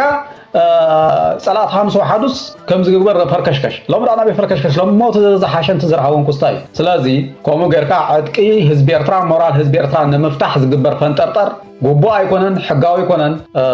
እቲ ሓልዮትና ናይ ብሓቂ ልባውን ኣገባብ ዘለዎ ሓልዮትን ይኸውን ዘለዎ ልኽበጣ ክኸውን የብሉን እዚ ክብል ይደሊ ቀፂልካ ዝነበረ እንታይ እዩ እቲ ኩናት እዩ እቲ ኩናት ዋላ ሓንቲ ካብቲ ፅቢትና ወፃኢ ኣይነበረን ከም ሰብ ምናልባት ዝተጋነነ ርዲት ኣብ ሓይሊ ህዝቢ ኤርትራን ሓይሊ ህዝቢ ትግራይን ክህልወን ንኽእል እዩ ናይ ብሓቂ ውሽጣዊ ርዲት ናተይ ግን ህዝቢ ኤርትራን ህዝቢ ትግራይን ተሻሪኹ ዝገብሮ መኸተ ወይ ቃልሲ ክሳብ ኣፍሪቃ ብምሉእ እውን ክሕዝ ዝኽእል እዩ ከምኡ ኢለ ዝኣምን ይትረፋ ብ4 ኪሎ ዘሎ ዝተማረኸ ጁጅማጁጅ እንታይ ከም ተብልዖ እንታይ ከም ተስትዮም ዝጠፋካ ምዚኣቶም ክትዋጋእ ከለካ ኮ ማይ ከለና ማይለና ዲ እኽሊ ኸሎ ዲ ክትብላለካ ማይሎ ዲ እኽሊ ኸሎ ዲ ክትብላለካ ምክንያቱ በሽሓት ሓፊሶም ክመፅኦም እንታይ ኻ ክትድሮም እንታይ ኻ ክትስትዮም ባዕሎም ፈልጡ ይሙት ኢልካ ከይትብል ባህልና ኣይኮነን ስለዚ ከም ውግእ ኢልካ እውን ተሓስቦ ኣይኮነን ኩና እዚ ንዓና ኩሉ ግዜ ፀገም ዝኾነና ንህዝቢ ኤርትራ ንህዝቢ ትግራይ ናዋጊእኻ ብድሕሪት ኮንካ እንዳሰሓቅካ ምልጋፅ እዩ ካብዚ ዕሽነት እዚ ክንወፅእ ኣለና ኢልና ን10 ዓመት ሰሪሕና ማለት ድሕሪ ነዊሕ ትካላዊ ኮይኑ መንግስታዊ ኮይኑስ ኣብዚ በፂሕና እዚ ጥበብ እዚ እዚ ጉርሒ እዚ ካብ ፈለምኡ ክውን ንኸይከውን ኣተሓሳስባ መራሕቲ ወያነ ብጣዕሚ እንድሕሪት መሊስና ማለት ንስኻትኩም ወላ ሓንቲ ሽርክነት ክስታይ ገለ ንሪኦኩም ኣይኮነን ንስኻትኩም ንሕና ዓባይ ኢትዮጵያ ሒዝና ኣለና ንስኻትኩም ንእሽቶ ሃገር ኢኹም ክሰምዑና ኣለኩም ኣይትሰምዑናን ከዓ ጥሕር ኣቢልና ንዓና ዝመስል መንግስቲ ክንተክል ንኽእል ኢና ብኤርትራ ተዘይኮይኑ ዝበሃል ትዕቢት ሒዝዎም ብብዝሒ ቁፅሪ ህዝቢ ኢትዮጵያን ብደገፍ ናይ ዓለም እዚ ነዚ ኩሉ ክሳራ ዘምፅእ ካብ ፈለሙ ግን ንሕና እኹላት ኢና ነንባዕልና እንድሕር ተረዳዲና ንሕና ጎቦ ነፍርስ ዝበሃል ነንባዕልካ ምትእምማን ነይሩ ተዝኸውን ብርግፅ ኣብ ካልእ ልምዓቱን በፂሕና ማሃለና ዲፕሎማሰኛታት ኣሜሪካ ናብ ኣስመራ ክገሹ ካብ ሕቡራት መንግስታት ኣሜሪካን ሕብረት ኤሮጳን ዝመፀ ሓበራዊ ዲፕሎማሳዊ ልኡኽ ኣብ ዝቕፅሉ ሰሙናት ናብ ኣስመራ ክገሽ ምዃኑ ዲፕሎማሳዊ ምንጭታት ሓቢሮም ካብዞም ምንጭታት ዝተረኸበ ሓበሬታ ከም ዘመልክቶ እቶም ዑደት ብዛዕባ ምልዓል ኣብ ልዕሊ ኤርትራ ዝተገበረ እገዳ ንምዝታይን ዞባዊ ወጥሪ ንምዝሓልን ዝዓለመ ምዃኑ ተሓቢሩ ኣብ ዝሓለፈ ኣዋርሕ ኣሜሪካ ምስ ኤርትራ ዘለዋ ዝምድና ንምምሕያሽ ስጉምትታት ክትወስድ ፀኒሓ እያ ቅድሚ 2 ሰሙን ኣማኻሪ ፕሬዚዳንት ትራምፕ ምስ ሚኒስትር ጉዳያት ወፃኢ ኤርትራ ኣብ ካይሮ ኣማኻሪ ፕሬዚዳንት ሕቡራት መንግስታት ኣሜሪካ ኣብ ጉዳያት ኣፍሪካ ማሳድ ብሎስን ምስ ሚኒስትር ጉዳያት ወፃኢ ኤርትራ ኣቶ ዑስማን ሳልሕ ኣብ ካይሮ ምረኻብ ይዝከር ዜናና ድማ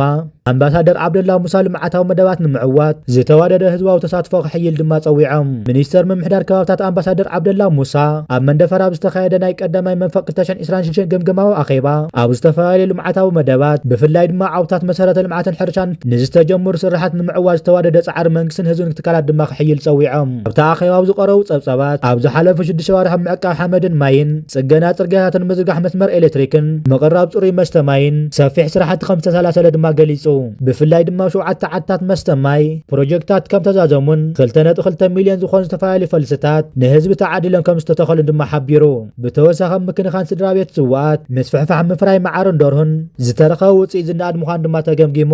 ንመጻወይ ንኻልኣይ መንፈቅ ዓመት 2026 ዘሎ ትልሚ ተወሳኺ ንኣሽተይ ዲጋታት ምህናፅ ኣብያተ ትምህርቲ መዋዕለ ህጻናት ምኽፋትን ሕርሻዊ ንጥፈታት ብዝለዓለ ምስፍሕፋሕን ትልሚ ተተሓሒዙ ካብ ዘሎ ካብቲ ዝወፀ ዜና ንምርዳእ ድማ ተኻኢሉ እቲ ምስ ሓይልታት ፀረ መኸተ ትግራይ ተሰሊፎም ዝርከቡ ዕጡቃት ናብ ዝደለይዎ ቦታ ክኸዱ ሰላማዊ ህይወቶም ክመርሑ ዝብሉ ውሳነም ወይ እውን ሓሳብ ቀሪቡ ከም ዝነበረን እዚ ድማ ብብሄራዊ ክልላዊ መንግስቲ ትግራይ ድማ ተቐባልነት ረኺቡ ውሳነ እውን ስዒብዎ ድማ ናብ ቢሮ ሰላምን ፀጥታን ትግራይ ተመሪሑ ከም ዝነበረ ዝፍለጥ እዩ ቢሮ ሰላምን ፀጥታን ትግራይ ወይ ድማ ሰራዊት ትግራይ ድማ ብግብሪ ዝኸተግብር ጀሚሩ ኣሎ እዚ ፈጻሚ ስራሕ ብሄራዊ ክልላዊ መንግስቲ ትግራይ ኣብ ዝሓለፈ መዓልትታት ምስ ሓይልታት ፀረ መኸተ ትግራይ ተሰሊፎም ዝርከቡ ዕጡቃት ተጋሩ ብሰላም ናብ ዓዶም ክምለሱ ጻውዒት ዘቕረበ እንትኸውን ነዘመልክቲ ቢሮ ሰላምን ፀጥታን ትግራይ መብርሂ ሂቡ ምንባሩ እውን ካብ ጣባያና ናባኹም ዘበልናዮ ዜና ዝዝከር እዩ ብፍላጢኹም ብዘይፍላጥ ምስ ሓይልታት ፀረ መኸተ ትግራይ ተሰሊፉ ዝርከብ ዕጡቕ ትግራዋይ ናብ ዓዱ ክምለስ መፈጸሚ ማንዋል ወፂኡ ኢሉ ድማ ሓላፊ ቢሮ ሰላምን ፀጥታን ትግራይ ኣይተ ተወልደ ብርሃን ተስፋ ዓለም እዮም ገሊፆም ኣይተ ተወልደ ብርሃን ተስፋ ዓለም ኣብዚ ስክሪን ትምልከትዎም ዘለኹም እዮም ሓላፍቲ ቢሮ ኣብ ዝቐረባ ቅድሚ ሓደ ወርሒ ወይ ድማ ኣብዚ ወርሒ ውሽጢ ዝተሸሙ ኣመራርሓ እዮም ኣብ ናይ መንግስቲ ሓላፍነት ቦታታት ብሹመት ዝሰርሑ ኣመራርሓ ዝነበሩ ከም እውን ሰራሕተኛ መንግስቲ ዝነበሩ ጻውዒት ተቐቢሎም ስልጣና ወሲዶም ናብ ቤት ዕዮ ክምለሱ መስርሕ ወፃኢ ወፂኡ ከም ዝበሉ እዮም ኣይተ ተወልደ ብርሃን ሹመኛታት ዝነበሩ ጻውዒት ተቐቢሎም ናብ ዝምጥኖም ቦታ ክምደቡ እዮም ክብሉ ክዛረቡ ካብቲ ዝሃብዎ መግለፂ ተመልኪትናን ሰሚዕናን ዘለና ጻውዒት ተቐቢሎም ዝተመለሱ መንኣሰይ ሓረሶት ነጋዶ ምልሻ ኩሉ ኣማራፅታት ክርብሑ ከም ዝግባእ እውን እዮም ኣብዚ መግለፂ ኣብዚ ዘረባዚ ተዛሪቦም ዘለዉ ማለት እዩ ናብ ዝቕፅል ዜና ክንሓልፍ ከለና እቲ ሕዚ ኢትዮጵያ ኢሉ እውን ኣፍሪካ ዘዘራርብ ዘሎ ዋና መዘራራቢ ጉዳይ ኣይተ ተወልደ ማርያም ገብረ ማርያም ዝተመልከተ እዩ ተወልደ ገብረ ማርያም ዋና ኣካየደ ስራሕ ሲኢኦ መንገዲ ኣየር ህንዲ ኮይኖም እዮም ተመዚዞም ዘለዉ ክብራት ተመልከቲ ነበር ዋና ኣካየደ ስራሕ መንገዲ ኣየር ኢትዮጵያ ዝነብሩ ኣይተ ተወልደ ገብረ ማርያም ላዕለዋይ ሓላፊ ኮይኖም ንመንገዲ ኣየር ህንዲ ኤር ኢንዲያ ከም ዝመርሑ እቲ መንገዲ ኣየር ኣብ መርበብ ሓበሬትኡ ጠቂዑ ፍለጡለይ ክብል ብግልፂ ኣፍሊጦሎም ኣይተ ተወልደ ነዚ 4 ዓመታት ነቲ መንገዲ ክመርሕ ዝጸንሕ ካምቤል ዊልሰን ብምትካዕ ነዚ ሓላፍነት ተረኪቦም ኣለዉ። መረፃ ቦርድ ተመክሮቲ ተወልደ ዘለዎ ግደ ቦርድ መንገዲ ኣየር ህንዲ ድማ ነቲ ትካል ናብ ዝለዓለ ዓለማዊ ደረጃ ዘብፅሕ ድልዱል ባህሊ ድሕንነት ኣገልግሎትን ዘዕቢ ከምኡ ድማ መክሰብ ዝርግሐ ዘለዎ ስራሕ ክካየድ ዝኽእል መራሒ ክደሊ ድሕሪ ምጽንሑ እምበር ንኣይቲ ተወልደ ገብረ ማርያም ብምሉእ ድምፂ እቲ ቦርድ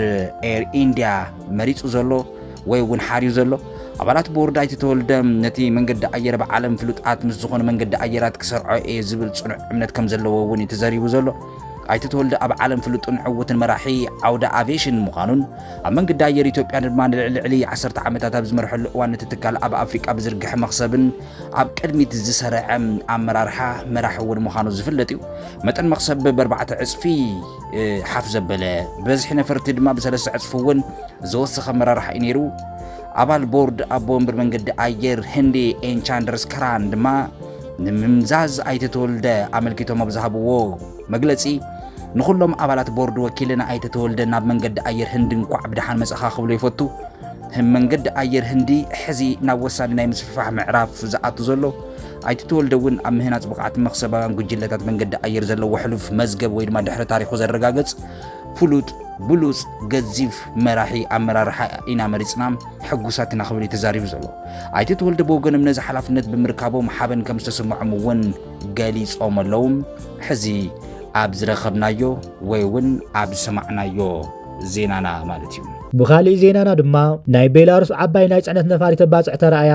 ናይ ቤላሩስ ዓባይ ናይ ጽዕነት ነፋሪት ተባጽዕ ተረኣያ ኣብ ዝሓለፈ ወር ሓምለን መጀመርታ ናሓሳ 2026 ሓንቲ ካብ ርእሲ ከተማ ቤላሩስ ዝመጸት ዓባይ ናይ ጽዕነት ነፋሪት ኣብ ወደባዊት ከተማ ባጽዕ ብተደጋጋሚ ክትመላለስ ከም ዝተረኣየት ድማ ተገሊጹ። እታ ነፋሪት ሩቢ ስታር ዌልፋይስ ዝተባህለ ትካል ዝኾነት ኮይና ዓይነታ ድማ IL 76 ቲድ እያ። ብመሰረት ናይ ሳተላይት ምስልታትን ጸብጸባትን እዛ ነፋሪት እዚኣ ወር ሓምለ 4 ግዜ ኣብ ሞንጎ ሚኒሲክን ባጽዕን በረኻት ይካየድ ከም ዘሎ ድማ ተገሊጹ። ብፍላይ ድማ ብ31 ሓምለን 4 ናሓሰ ምዕርፋ ነፈርቲ ባጽዕ ከም ዝተረኣየት ድማ ተረጋጊጹ ኣሎ። እታ ነፋሪት ጽዓነታ ትሕዝቶ ብወግዒ ዝተገለጸ ነገር እኳ እንተዘይሃለወ እቲ ጸብጻብ ከም ዘስመረሉ ግን እዛ ነፋሪት እዚኣ ኣብ ዝተፈላለየ እዋናት ቤላሩስ ናብ ዝተፈላለየ ሃገራት ኣፍሪቃ ኣጽዋር ወይ ወታደራዊ ንብረታት ምጉዓዝ ትነጥፍ ከም ዘላ ድማ ይፍለጥ። ስለዚ ድማ እቲ ሕጂ ናብ ባጽዕ ተመላልሶ ዘላ ጽዕነት እውን ምስ ዝተመሳሳሊ ክኸውን ከም ዝኽእል ድማ ግምታት ይወሃብ ኣሎ።